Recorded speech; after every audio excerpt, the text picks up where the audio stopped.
Aïe aïe aïe, il y a beaucoup de choses à dire autour de ce Paris Saint-Germain qui, c'est vrai, nous laisse toujours sur notre faim. On ne s'ennuie jamais certes, mais on n'est jamais pleinement satisfait du contenu qui est proposé sur le terrain. Alors hier contre Manchester City, il y avait l'occasion pour Paris d'aller chercher la première place d'un groupe, il est vrai, relevé, hein, quoi qu'il en soit. Et il y a l'adversité, mais en même temps, quand tu as une équipe comme Paris, c'est pas que pour jouer des matchs de Ligue 1, c'est aussi pour promettre de belles choses en Ligue des Champions, et force est de constater que pour l'instant, c'est assez problématique ce que nous propose Mauricio Pochettino et le Paris Saint-Germain de façon globale. Donc vous l'aurez compris, aujourd'hui on va s'attarder autour de la problématique actuelle du Paris Saint-Germain. Quel est le problème clairement dans ce club? Même si vous le savez, c'est encore même pas la moitié de la saison, donc il y a encore beaucoup de chemin à parcourir pour Paris. Si ça continue comme ça, Paris est en train d'aller droit dans le mur, tout simplement. Parce que vous le savez, et on va encore le répéter, Paris se repose sur ses individualités, mais pour l'instant ça ne marche pas. Surtout que ces individualités, à savoir les attaquants pour le coup, Neymar, Messi, Mbappé, quand ils ne répondent pas présents, eh bien ça pèse sur toute l'équipe qui n'arrive à rien, parce qu'il est vrai, cette équipe est déséquilibrée, elle a été largement renforcée cet été, mais sur des coups, sur des très bons joueurs individuellement. Mais alors voilà, avant le mercato, il fallait aller chercher un gros milieu de terrain, c'était d'ailleurs ce qui était prévu avec potentiellement l'arrivée de Paul Pogba, qui a été mise de côté avec Messi, donc évidemment c'est très compliqué de refuser un Lionel Messi, et là n'est même pas le sujet. Juste avant de continuer, petite pause dans la vidéo, parce que vous allez voir, je suis lancé dans mon analyse, ça part un peu dans tous les sens, mais bon, c'est sympa, vous allez voir. Je vous demande quand même un petit pouce bleu, un petit abonnement, c'est vraiment une seconde pour vous, un petit clic, vous allez voir, c'est tout simple, et ça nous récompense, ou en tout cas ça nous renvoie la balle par rapport au travail qu'on fournit pour vous. Voilà, c'est avec plaisir qu'on le fait, mais c'est aussi plaisant quand on a un petit peu de retour, donc voilà, je compte sur vous. Allez, on reprend. Ton équipe, c'est un fait, elle est mal construite, elle est déséquilibrée, tu ne sais toujours pas quel est ton 11 titulaire après 3 mois de compétition, tu ne sais toujours pas quel dispositif utiliser, tu ne sais toujours pas ce que valent tes jeunes parmi le groupe pro. Ça c'est une autre question qu'on pourrait aussi aborder ensemble. On a envie de les voir dans ce Paris Saint-Germain qui au milieu de terrain ne propose pas grand chose. Dans tous les cas, tu as des gros travailleurs comme Gay, Herrera, même Paredes qui hier a fait, je trouve, un plutôt bon match, hein. S'il n'avait pas été là dans la récupération et dans la relance propre, on aurait eu beaucoup plus de difficultés à affronter le Manchester City de Guardiola. Alors bref, vous le savez, au-delà de ces attaquants, Paris est orphelin de Verratti. Et Verratti, vraiment, tu as une dépendance à 100% de lui au milieu de terrain.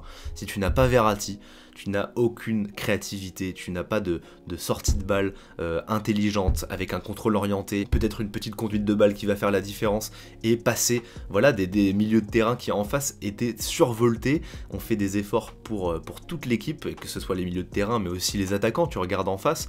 Donc bref, tout ça pour dire que ce milieu de terrain, sans Verratti, n'a aucune classe, n'a aucune saveur et n'arrive pas à faire le lien entre la défense qui était composée de 7 joueurs, hein, on peut le dire, hein, les milieux faisaient partie de la défense hier contre Manchester City. Le problème c'est que tu vois quasiment deux équipes distinctes, t'as l'impression que c'est un entraînement, que les attaquants portent un chasuble et que voilà, t'as des plots entre le milieu et l'attaque et que le but du jeu c'est de leur donner un ballon au bout d'un moment. Eux ils sont statiques, ils attendent, ils aident pas. Et voilà, ça ne marche pas comme ça contre une équipe aussi bien maîtrisée et dictée par Guardiola, qui lui a donné de sa personne pendant tout le match.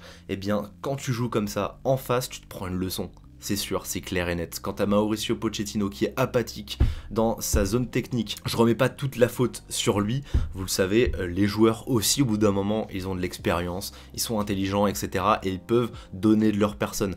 Lionel Messi, c'est le roi, c'est le joueur qui m'a donné envie de jouer au foot quand j'étais petit, etc. J'adore Lionel Messi, mais au bout d'un moment, t'es dans une équipe où ton intégration, elle se passe pas forcément comme tu l'aurais rêvé, parce que c'est quand même pratiquement le meilleur joueur de tous les temps de notre sport, et il arrive dans une équipe, après 20 ans d'expérience au FC Barcelone, où t'avais des milieux incroyables qui jouaient pour lui, il était dans une équipe qui avait la possession, bon bah là on lui rend pas service parce qu'on est une équipe de contre, mais au bout d'un moment, quand t'es en difficulté, tu peux pas afficher cette dynamique-là.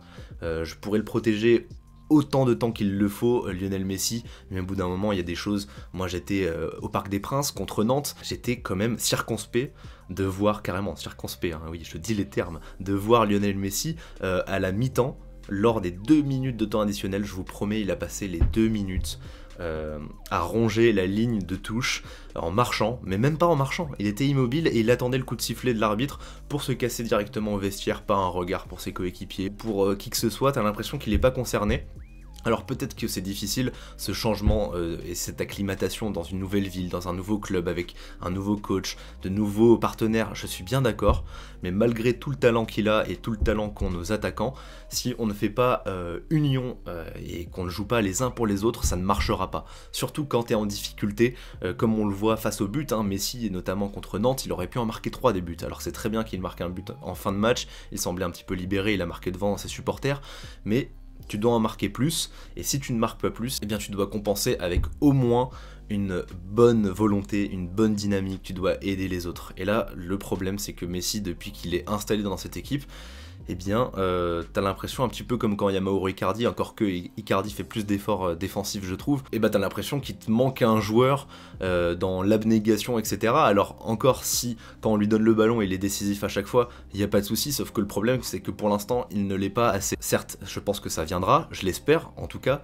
il a tout le talent du monde pour pouvoir compenser les situations les plus compliquées, mais à l'heure actuelle, le Paris Saint-Germain n'y arrive pas tactiquement. Et le Paris Saint-Germain est bien loin de son potentiel. Parce que oui, même si l'équipe est mal construite, même si elle est déséquilibrée, etc., que t'as pas forcément les bons profils à chaque poste, malgré tout, t'as quand même une somme d'individualités qui ont un talent monstre. Et que malgré le fait qu'il y ait un déséquilibre certain, tu peux faire beaucoup plus. Tu peux avoir beaucoup plus d'ambition, et on le voit rien que techniquement, certes, t'as pas des créateurs incroyables au milieu de terrain, mais t'as quand même une certaine qualité, de l'expérience, tout ce que tu veux pour pouvoir proposer autre chose. On s'est efforcé de repartir proprement et on arrive à le faire. Mais alors pourquoi on n'arrive pas à trouver les attaquants? Dans tous les cas, il suffit d'être impliqué, au moins faites semblant les gars. Parce que là on a l'impression d'être pris pour des cons depuis le début de saison. Moi en tout cas c'est mon ressenti, j'ai l'impression qu'on a de l'artifice. On nous amène les meilleurs joueurs de la planète de ces dernières années, les plus grosses figures du foot européen, mais tout ça pour qu'ils ne jouent pas ensemble finalement. Tu te retrouves avec une équipe où voilà, t'as l'impression que Mbappé, lui dans tous les cas il est sur le départ dans 6 mois, Messi t'as pas l'impression qu'il soit pleinement impliqué, ça se joue à pas grand chose, mais au langage corporel, etc. T'as l'impression que là il est pas concerné. T'as Pochettino, bon bah merci hein, Pochettino d'ailleurs de lancer toutes ces rumeurs à 2 jours du choc contre City par rapport à Manchester United. Je le rappelle, on est qualifié à la mi-temps, donc tu n'as rien à perdre, et au pire des cas, même quand tu mènes, avec ce but improbable d'Mbappé qui encore une fois confirme que Paris est une équipe de contre, et on se fait rattraper puis mener au score quand même assez rapidement, et ça c'est pas possible quand tu montres aussi peu d'ambition dans le jeu. Franchement, tu n'as rien à perdre, je le répète, on mène 1-0 à Manchester City, on les fait douter, et Rodri pour la première fois du match manque une transversale, ça va en touche, il fait un petit peu trop de fautes, il peut prendre potentiellement un carton rouge assez vite, t'as Paredes qui essaie de rentrer dans la tête des adversaires, de l'arbitre, etc. Mais malgré tout, on ne fait rien pour presser devant. T'as juste à comparer les deux engagements entre l'engagement parisien en première mi-temps, où directement on joue derrière, on l'envoie à Nuno Mendes qui balance parce qu'il est pressé par City. Franchement, City, ils ont pressé du début jusqu'à la fin. Ils sont premiers du groupe, ils sont tranquilles et ils continuent à aller chercher un 3e but potentiellement. Ils continuent avec Bernardo Silva qui est infatigable. Et derrière, tu as les 3 attaquants qui ne bougent pas. Alors voilà, il y a quand même énormément de problèmes dans cette équipe du Paris Saint-Germain. Je ne sais pas si Zidane serait la solution miracle, alors on peut partir du postulat que ça ne peut pas être pire, que là on a une impression d'autodestruction de Pochettino qui ne semble pas épanoui, voilà, dans ce travail avec la direction, je ne sais pas, mais en tout cas il n'est pas pleinement épanoui, ça se voit, vous le voyez en conférence de presse. Au moins tu peux faire semblant, pareil, tu peux mentir, personne n'en tiendra à rigueur si tu vas à Manchester United juste après, mais au moins fais taire toutes les rumeurs. Évidemment que ton groupe il va en pâtir, évidemment que tous les joueurs ils vont se dire mais attends, mais c'est quoi le projet derrière? On a un coach qui va à Manchester City avec nous et il en a rien à foutre du match, il met Kerrer piston gauche. C'est ça l'impression qu'on donne à Ramos, à Messi, etc. Donc c'est pourquoi j'ai une envie, évidemment, qu'il y ait un changement et que ça peut passer par Zidane, qui lui est pragmatique, on s'efforce de le dire, même si bon, ça veut tout et rien dire. On résume peut-être un petit peu trop Zidane à un meneur d'hommes, mais dans les faits, voilà, on a besoin d'un coach qui va tenir tête à la direction, qui va tenir tête à son vestiaire et qui surtout va être impliqué, quoi, tout simplement. On a envie d'un mec qui va imposer ses idées, et puis si on perd, tant pis, mais au moins on joue jusqu'au bout, et on ne fait pas de ce Paris Saint-Germain une équipe de contre qui va se reposer sur les 3 attaquants qui attendent en haut qu'on leur fasse la passe. Non, on peut pas faire le pari de garder Mbappé, quitte à le perdre gratuitement dans 6 mois, tout ça pour l'exploiter dans une équipe de contre. C'est pas possible. Pareil pour Messi, tu fais venir le joueur qui fait rêver des millions de fans de foot, tout ça pour l'inscrire dans une équipe de contre, c'est pas possible. C'est pas possible. Voilà. Donc on verra la réaction de ce Paris Saint-Germain, peut-être avec le mercato hivernal, peut-être qu'il serait temps d'enfin investir sur un vrai bon milieu fiable, même si j'adore Marco Verratti.